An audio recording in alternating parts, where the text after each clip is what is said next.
In this video, you will learn how to transfer Bitcoin from Robinhood to another wallet. First, enable the crypto wallet. Open the Robinhood app. Tap on the account icon. Go to crypto, then enable crypto wallets. Complete the identification verification process and enable two-factor authentication.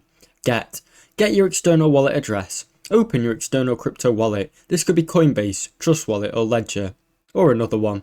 Select receive, then choose Bitcoin. Now, copy the Bitcoin wallet address shown.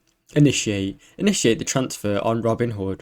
In the Robinhood app, go to crypto, then tap Bitcoin. Tap send. After that, paste the wallet address you just copied and enter the amount of Bitcoin you want to send. Tap review, then confirm the transaction. Verify the transfer. You will get a confirmation and you will be prompted to enter a 2FA code. Check your external wallet to confirm the receipt. This may take up to 10 minutes. Thanks for watching.